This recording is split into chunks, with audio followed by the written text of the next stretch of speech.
A gentle answer turns away wrath, but a harsh word stirs up anger. The tongue of the wise adorns knowledge, but the mouth of the fool gushes folly. The eyes of the Lord are everywhere, keeping watch on the wicked and the good. The soothing tongue is a tree of life, but the perverse tongue crushes the spirit. A fool spurns a parent's discipline, but whoever heeds correction shows prudence. The house of the righteous contains great treasure, but the income of the wicked brings ruin. The lips of the wise spread knowledge, but the hearts of fools are not upright. The Lord detests the sacrifice of the wicked, but the prayer of the upright pleases him. The Lord detests the way of the wicked, but he loves those who pursue righteousness. Stern discipline awaits anyone who leaves the path. The one who hates correction will die. Death and destruction lie open before the Lord. How much more do human hearts? Mockers resent correction, so they avoid the wise. A happy heart makes the face cheerful, but heartache crushes the spirit. The discerning heart seeks knowledge, but the mouth of the fool feeds on folly. All of these days of the oppressed and wretched, but the cheerful heart has a continued feast. Better a little with fear of the Lord than the great wealth with turmoil.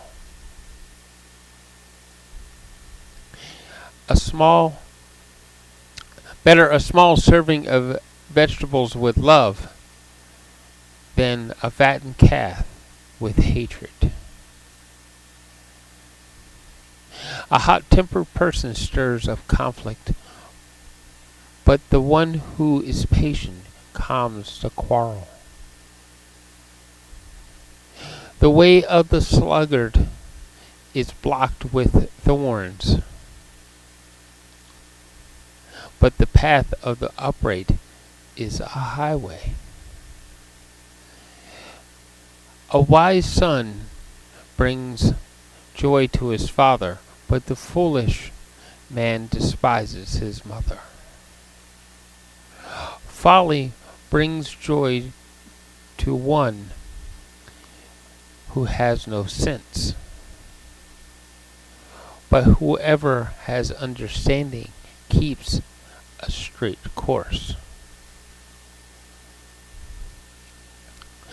Plans fail for the lack of counsel, but with many advisors they succeed.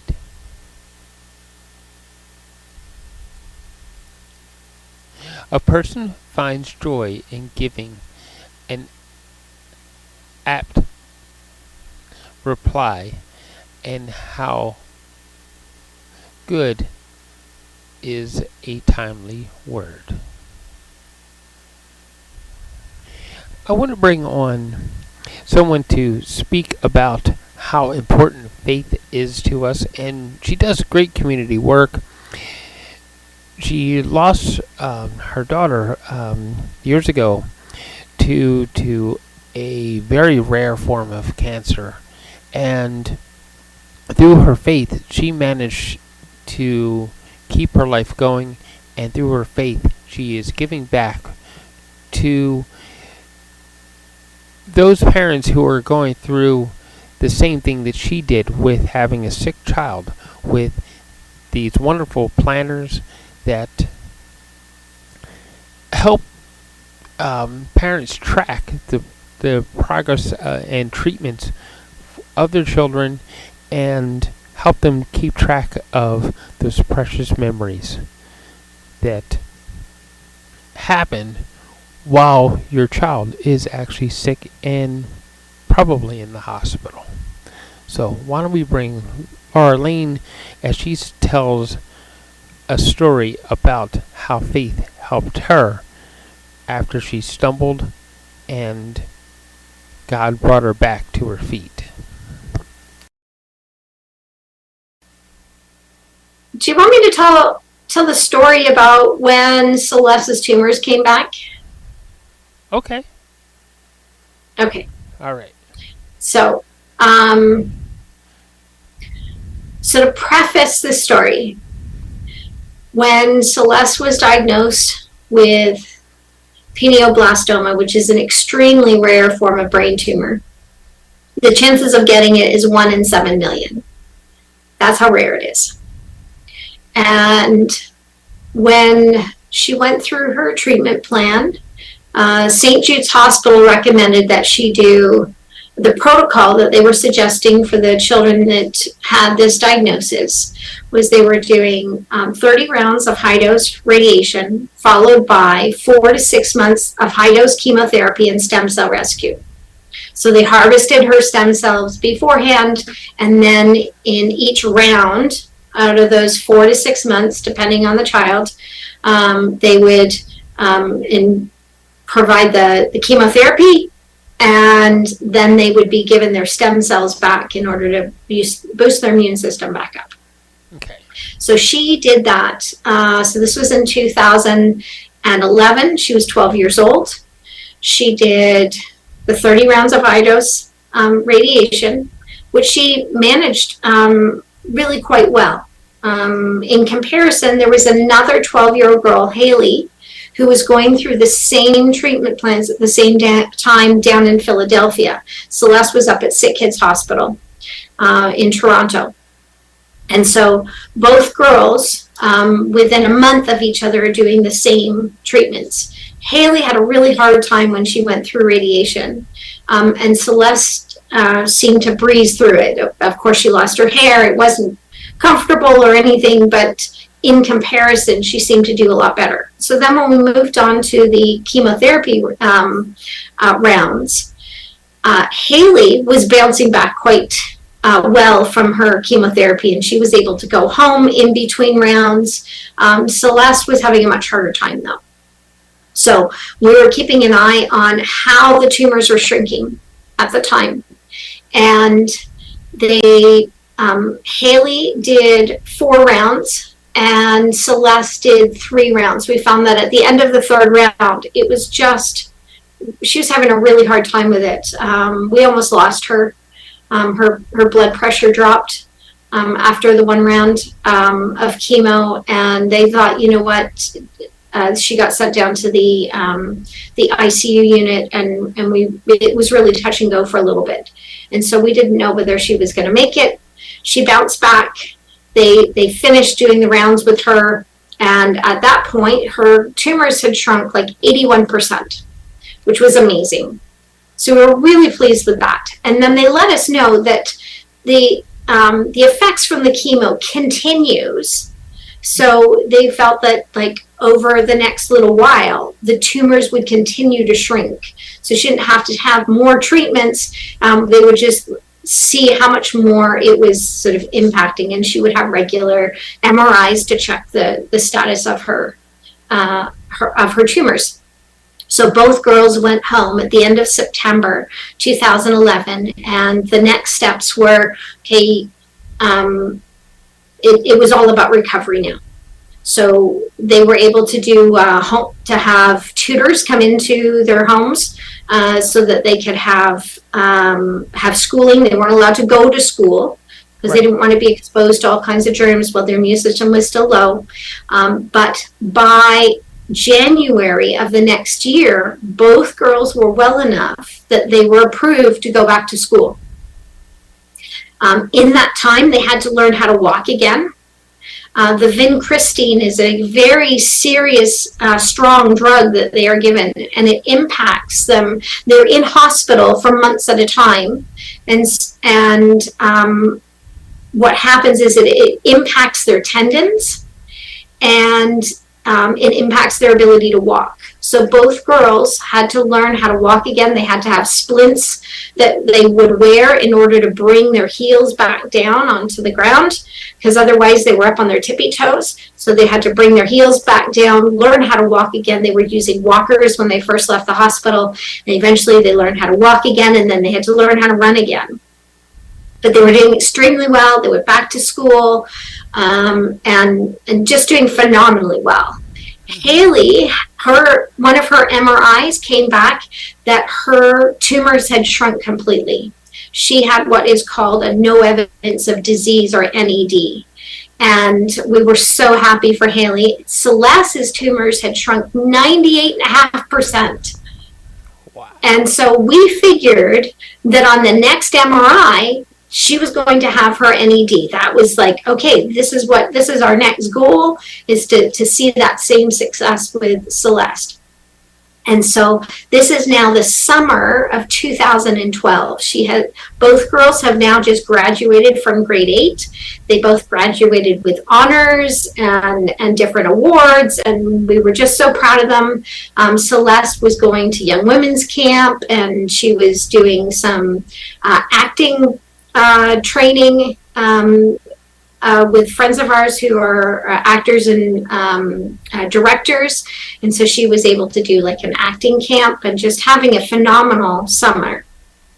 She goes to do her MRI, and the doctors came back to us and said, "I'm sorry, but we've discovered that there are more tumors. Celeste has tumors that are growing." And I was expecting that this MRI was going to be the no evidence disease. This was supposed to be our party.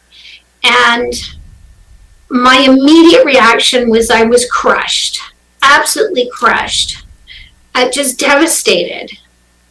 And I was not prepared for this at all. Everything was going so well. It was not the forecast of what I wanted. And I was so heartbroken.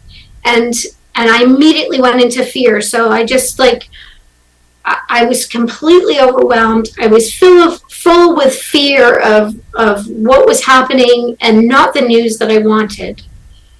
And at that time, my first reaction when I went into that fear was, well, then we'll just do more. We'll just pray more. We'll just we'll go somewhere else in the world. Part of the problem was when the doctor told us that the tumors were coming back, they didn't have any options for her. They didn't say, well, we're going to do this treatment plan, or this is what St. Jude says that we should do next. There was none of that. They just said, "I'm sorry." And for me, that was not an option. And I'm just like, well, then if we have to go to Mexico, or we have to go to Switzerland, or wherever we have to go in the world, we will find another treatment for her. And my whole energy became a frantic, fearful energy. And in the middle of all of this, so I'm afraid, we're just going to do more. It just became this franticness. And in the middle of this, I had a feeling that came over me. And the feeling was, as much as I was willing to do anything in the whole world for my little girl, this wasn't my fight. Yeah. That this was up to Celeste. Uh-huh. And when I realized that I was getting this inspiration, because it wasn't coming from me, I knew that this inspiration was coming from God, and He was letting me know, wait a second. This is about Celeste. Then I realized that if this was a hard fight, and this was up to Celeste and whether she could do this. Yeah. And if she felt like she could do it, then we would help her. But if she felt that this was too hard, then I finally realized that that's okay too. That my Heavenly Father loves her even more than I do. And if Celeste felt like she couldn't fight this fight anymore, then that was okay, because my Heavenly Father would look after her. Yeah. And when I let go of that, when I surrendered what was best for Celeste to my Heavenly Father, I finally had a peace. Mm-hmm. That if we were going to fight this, we would fight it. But if Celeste couldn't feel like she could do this anymore, we would simply make every day that she had left wonderful. Whether that's 3 months or 3 years, we would just simply make every day that she had wonderful. And when I have that perspective and realize that's all we can ever do, we never know how long we have. How much are we making every day that we have wonderful? Now, of course, I had to turn and have this conversation with Celeste and let her know, sweetie, this is the deal. The doctors say that you've got tumors and they're growing again. But if you want to fight this, we'll help you fight this. But if this is too hard and you want to do this anymore, that's okay too.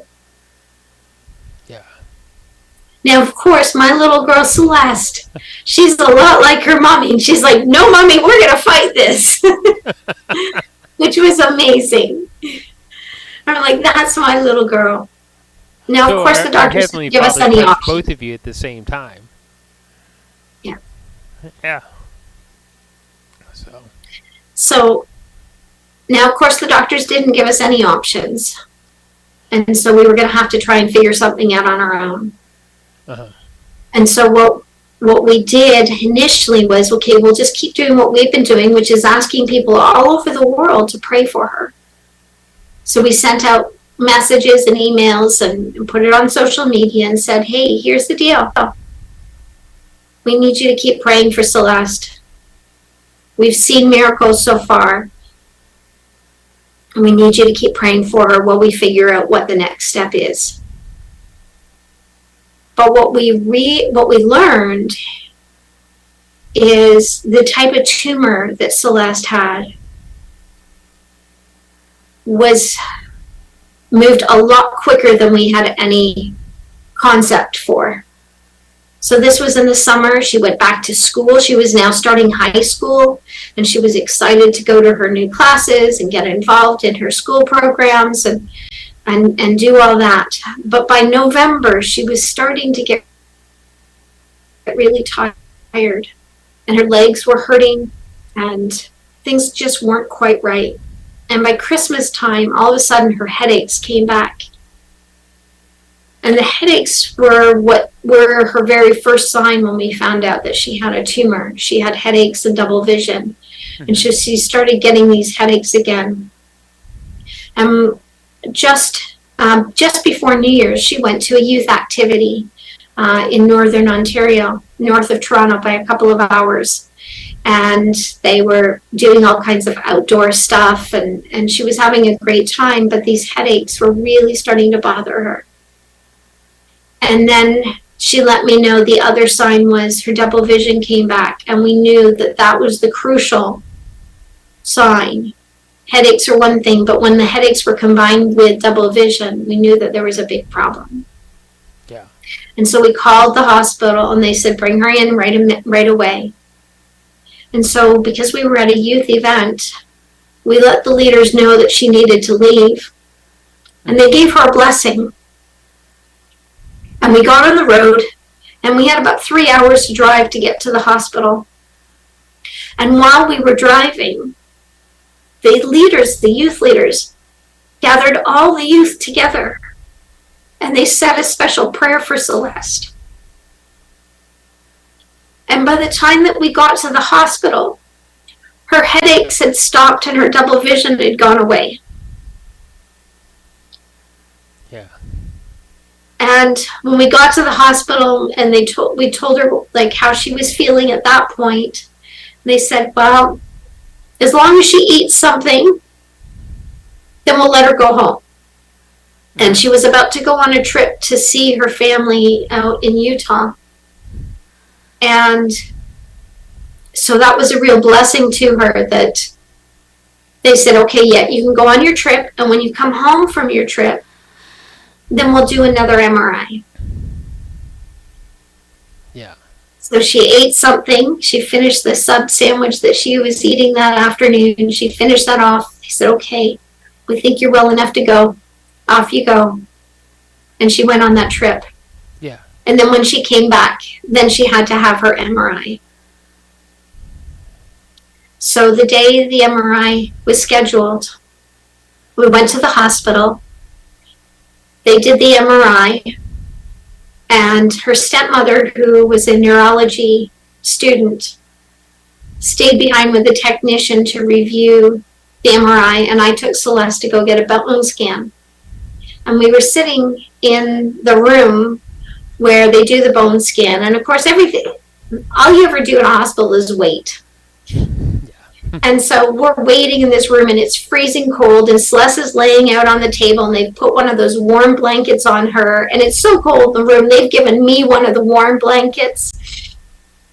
And I'm sitting there talking to Celeste, and Michelle sends me a text. And the text says, it doesn't look good. Now, I don't know what it doesn't look good means. But I'm remembering what I had said earlier that year, back in the summertime, that we would just make every day Celeste had wonderful. Yeah. And so I turned to Celeste and I said, hey, sweetie, if you could do anything in the whole world, what would you want to do? If you could go anywhere, if you could meet anyone, if you could try anything new, what would you want to do? And she said, oh, Mommy. She said, Mommy, I want to go to Europe. I want to go to London, England, and see Big Ben. And I want to go to Paris and see the Eiffel Tower. And I want to go to Italy and see the Leaning Tower of Pisa. And I want to go to Switzerland and have Swiss chocolate. And she said, I want Haley and her family to come with us. And so I'm writing all of this down. And they said, sweetie, if you could meet anyone, who would you want to meet? She goes, Robin Williams. That last summer when she was doing that acting class, she had taken on and studied Robin Williams and some of the roles that he'd done. And so she was just fascinated by him, just loved him. She said, I want to meet Robin Williams. I said, well, anyone else? She goes, Celine Dion. So I wrote it down. I said, anyone else, sweetie? She goes, Anne Hathaway. Because we had been watching The Princess Diaries and Ella Enchanted. Oh, yeah. And just a couple of weeks earlier, we had seen Les Mis. And Anne Hathaway was in that as well. And she said, I want to meet Anne Hathaway. So I wrote it down and said, anyone else? Well, we're huge Doctor Who fans, and you know that, Michael. So we're huge Doctor Who fans. So she's always wanted to meet the cast of the Doctor Who TV show. So I wrote all of that down for her. I said, if you could. So then the next question, well, is there anything that you want to do or anything you want to try? She said, well, I want to learn how to make Nanaimo bars, and I want to go rock climbing, and she wanted to try new foods. And so I'm writing all of these things down. And then the technician comes in and they do the bone scan, and then we go back downstairs to talk to the doctor. And the doctor sat down with us in a little room and said, I'm sorry, but Celeste's tumors have grown and spread, and there is so much cancer in her little body. She only has days or weeks left to live. You're not supposed to tell me I only have days or weeks left. I thought they were going to tell us it was months or years. But it had grown and spread so quickly in her little body. That's all that we had left. So then I remembered what we had just said. There was no choice now. We were simply going to make every day, every moment that she had left wonderful. And we had a plan. I had just asked her all the things that she wanted. Now the doctor said because it was a brain tumor, the pressure of flying wouldn't be good for her and she wouldn't be allowed to go to Europe. So that one was off the table. So I simply said, well, we'll just make everything else happen. So we messaged everybody we knew and said, this is a deal. Celeste doesn't have much time left. If you know anyone who knows anyone who knows anyone who can help us with this bucket list. And what I found out is when you ask people to do amazing things, they step up to the plate and they do amazing things. That was on a Friday. Yeah. On Wednesday, we were sitting at her dad's house. On Monday, I think it was Tuesday, the ladies at church arranged for her to learn how to make Nanaimo bars. So we checked that one off the list. And then on the Wednesday, we're sitting at her dad's house, and this man calls, and he asked for Celeste, and Celeste's stepmom's the one, she's the one who answered the phone, and she goes, well, can I ask who's calling? And he says, David Tennant. The doctor himself. Yes, the doctor himself. And so Celeste is sitting in the kitchen talking on the phone to David Tennant like she does this every day of her life. They're talking about her favorite Doctor Who episodes. They're talking about her favorite foods. She's telling him about spaghetti bolognese. And they're just having this incredible conversation. And the rest of us are sitting on listening in on the extension in the hallway, jumping up and down. Oh my goodness. It was incredible. So that was Wednesday. And then on Thursday, so I'm not exactly sure who made that happen when David Tennant called. I don't know who made the phone call. I don't know who did it, but I'm extremely grateful. But the next day, somebody went banging on doors until they got hold of Robin Williams in his hotel room in Salt Lake City. And he Skyped with Celeste. And at the end of the call, he said, I consider this an introduction and I'd like to call you again when I get home from my tour, because he was on tour. Yeah. He said, I want to introduce you. I want to show you the view from my house in San Francisco and show you the bay and how the seals go by. And he starts barking like a seal, like this is real Robin Williams. It was wonderful. He was so sweet to her. So that was on Thursday. On Friday, somebody else went knocking on doors in Vegas until they got hold of Celine Dion. And Celine called that afternoon and told Celeste that she loved her, that she was praying for her, and she dedicated that evening's performance to Celeste. Wow. And then on Saturday, friends of ours who are actors and directors, who have friends in Hollywood, who have just, they made phone call after phone call after phone call. And we were able to connect with Anne Hathaway. And she Skyped with Celeste for 45 minutes. She said she considered Celeste her new best friend. They talked about all these things that they had in common, how they loved to read. Celeste told her about Granddad's soup party. So if you ever hear that either in LA or New York City they're having soup parties, it's because Celeste told Anne Hathaway about soup parties, and Anne thought that that was just the be all and end all and the coolest thing ever. And when we were Skyping with her, Celeste's younger brother came walking in the room and says, "How do we know you are who you say you are?" And Anne goes, "Well, what do I need to do to prove it?" And he said, "Well, you need to sing to us." And she did. She sang the song Somebody to Love, Queen's song, Somebody to Love. It's a song that she sang in Ella Enchanted, and she sang that to Celeste and her brother. And it was absolutely amazing. Wow.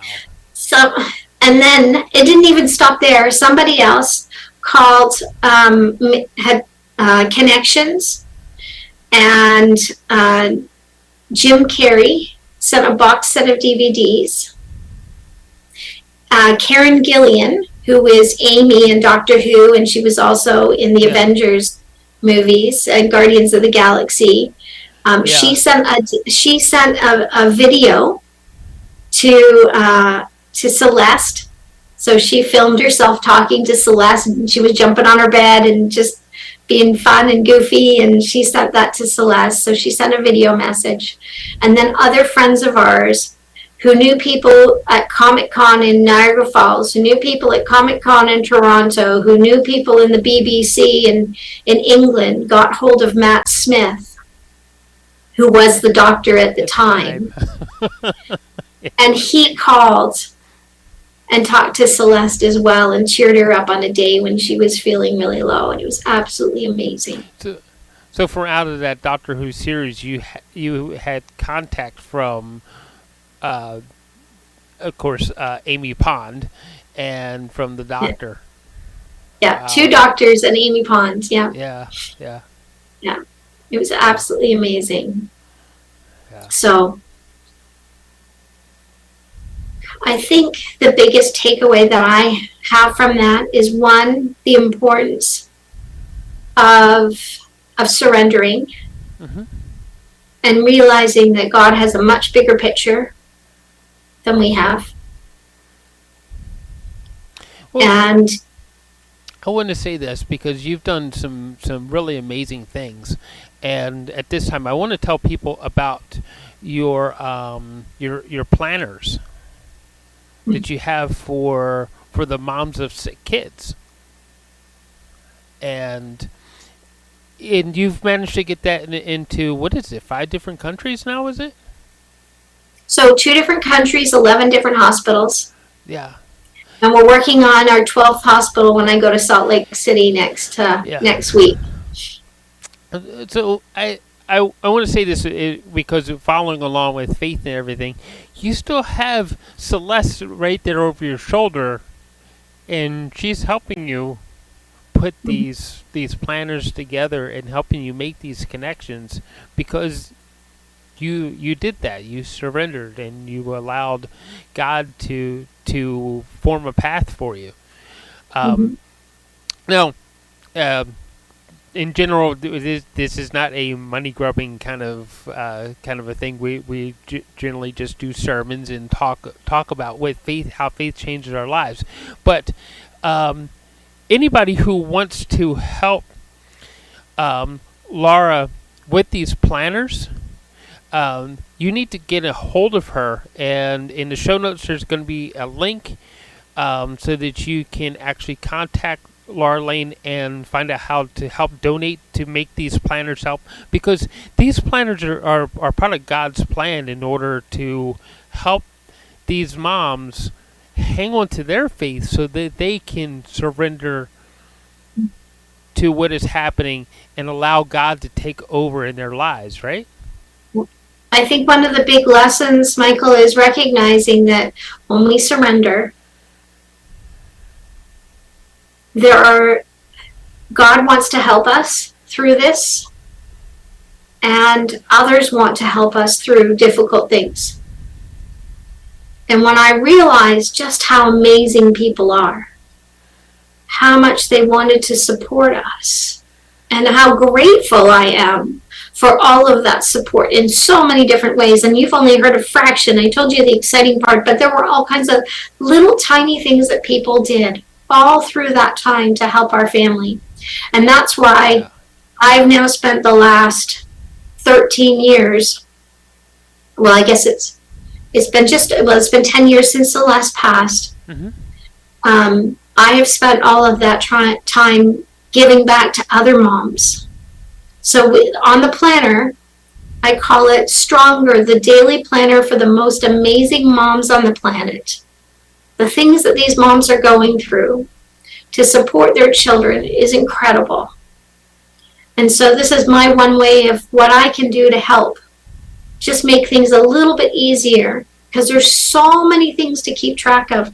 I asked a whole bunch of cancer moms what was their best advice. So I said to them, what do you wish you had known when your child was first diagnosed? Like, what do you know now that you wish somebody had told you days, weeks, months earlier? And a bunch of them came back and said the importance of keeping track of everything, because there's so much to keep track of. There's the diagnosis, there's the treatment plan, there's the appointments, there's the medication, there's the symptoms, there's all of the things that are happening at the hospital. What are the blood counts, and what day of chemo are we on, and who is our nurse, and how is my child feeling? Did they sleep through the night? Did they eat? Are they not eating? All of those things. And then I had 3 kids at home. So who's taking Susie to soccer practice? Who's picking up Johnny from daycare? What homework still needs to happen? All of those things. And so we put all of those things into a planner just for cancer moms to keep track of, to make their life just a little bit easier. And if I've got everything written down and the symptoms and things like that, but the next doctor's appointment, my husband needs to take my child to the doctor's next, it's all written down. That planner can go right with them. Yeah. Whoever is there at the hospital can make those notes on what's going on each day, so nothing gets lost and everything is kept track of. Yeah.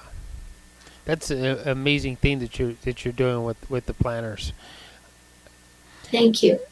So, to everyone, rather they have a sick child or just maybe a rough patch in their life, large or small, what is the best thing you could tell them to do to so that they can open their heart to the faith and love that God gives them? So I have 3 suggestions. There are 3 things that families can be doing to get through all of this. So the first thing is understanding that create a list of things that you need help with. And ideally, if you can, engage a help coordinator to oversee that list. So that when someone comes to you and says, hey, how can I help? Because at the moment, it's just so hard to think. You're like, oh, I have no idea. There's a list as long as my arm of things that need to be done. But do you think I can think of them right now? Of course not. So start to make a list of everything that needs to be done. And if someone else can be the help coordinator, so that when Jill shows up and says, hey, what does the Lane family need? Then Karen can go, oh, you know what? They could really use a meal on Thursday. Or can you help with the laundry? Or can you pick up Susie and take her to soccer practice? Mm-hmm. Then that person coordinates the list. And so then, secondly, you need to stay organized. And by having a place to keep track of everything. And of course, that's where the Stronger Daily Planner is really beneficial. You can keep track of everything in there. And then the third piece of advice is to focus on the positive. And I highly recommend that you can focus on the positive by writing a gratitude list every day. Yeah. I found that it helped keep my head above water to recognize all the amazing things that were happening. And they can be little things, like I have a pretty view from my window. It can be, I'm so grateful for Rachel for coming by and bringing me bread and peanut butter and jam that Celeste likes so that I can make her the sandwiches that she wants. I'm so grateful to Melissa for coming by and picking up my laundry while I'm at the hospital, because I don't have time to take care of that because I'm taking care of Celeste. So when we keep track of all of those little things that people are doing for us, or even just, I'm so grateful that Celeste isn't throwing up today, and that she's feeling positive and that she's laughing and enjoying watching SpongeBob SquarePants. Right? Keep a list of the things that are going right, the happy moments. Yeah. So those are my 3 pieces of advice for cancer moms going through this. All right. So, thank you so much for sharing. It's important to know the power of prayer. It doesn't always fix everything maybe the way we want it to, but it always helps us find that light so that we can get through, right? I have another story about prayer for you if you like, Michael. Well, we're going to cut you off there for right now, because we're gonna have you tell that next story in the very next episode that we're going to actually do. To be honest with you guys, because I want to really help promote Laura's planners and I want her to be able to get these planners in as many English-speaking countries as possible. I'm going to pick a language. That in as many hospitals across North America as possible. That I'm going to have Laura come on 4 times, and she's going to share stories about how her faith has actually helped her and helped her grow. So we're going to tell that next story in episode number 2. Lord, thank you for giving us the faith that we need to follow your path. Thank you for the strength that you put deep inside of us, that we know we're on the right path and that we can make our way around, over, or through any obstacle as long as we hold your faith in our hearts. Amen.